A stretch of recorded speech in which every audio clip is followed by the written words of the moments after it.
Welcome to the World Report, Global Outlook. President Vladimir Putin unveils a brand new super nuclear weapon that he says is undetectable, that cannot be shot down. What does that mean to the United States security? Also, South Africa's new president is confiscating white farmers' land. Should we bring these people into the United States? And this is exactly what Robert Mugabe did in Zimbabwe. So if you want to follow economic disaster, follow the Zimbabwean model. Well, you knew that was going to happen because when Europeans controlled South Africa, they're the ones that made South Africa the great country that it was economically. When they handed it over to the natives, now the original Europeans who control that country have pretty much left. So South Africa is following the example of Zimbabwe, which used to be known as Southern Rhodesia and controlled by the British.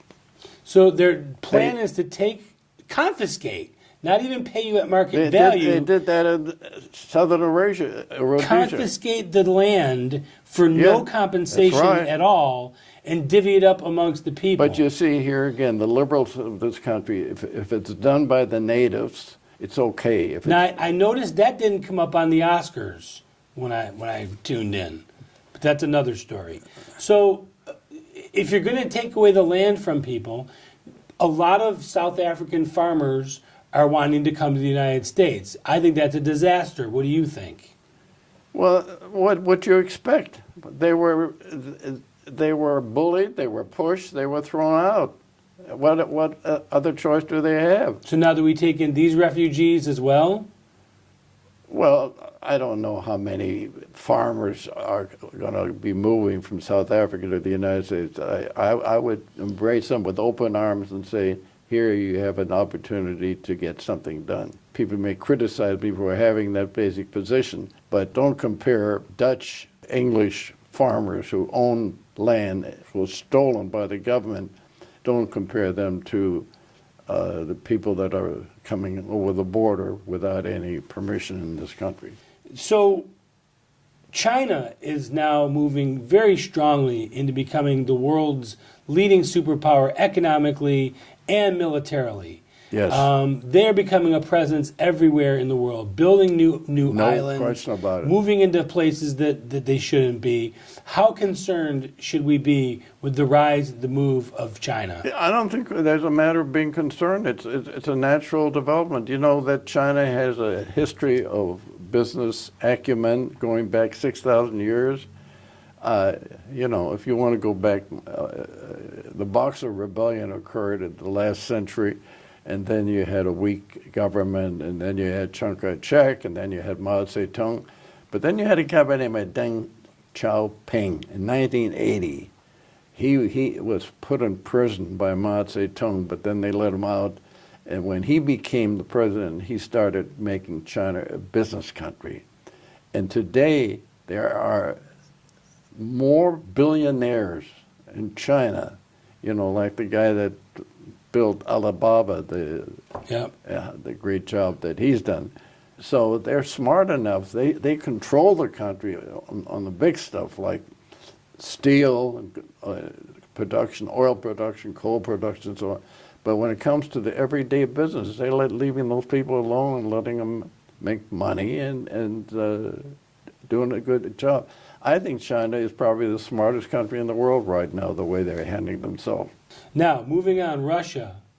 Vladimir Putin just released a version of their latest nuclear missile, which is supposed to be superpowered, can reach anywhere in the world, and cannot be traced. It's undetectable, can't be shot down. How much do you believe that? How much of that is bluster, and how worried should we be? I think it's a lot of bluster, but the very fact that he's blustering tells us how weak we have become.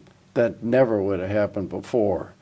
I think Vladimir Putin has now done what the Tsars never did. They got 2 seaports in Syria.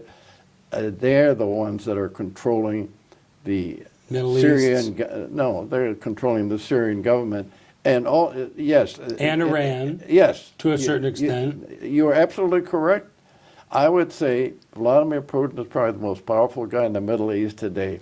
And ironically, he's also a good friend of Bibi Netanyahu in Israel. So he knows how to play both ends against the middle and not hurt himself at the same time. Now, this nuclear missile that we're talking about, it's just a matter of time before we figure out a way to shoot it down. But he's concerned about us putting our defense systems in Poland. So is that a little bit of I think chess playing by Mr. Putin? that's all talk. I think it's just saying, listen, just because we're not the Soviet Union anymore, what he's trying to do, you know, he made a statement about Gorbachev when he broke up the Soviet Union and gave the satellites their freedom, so to speak.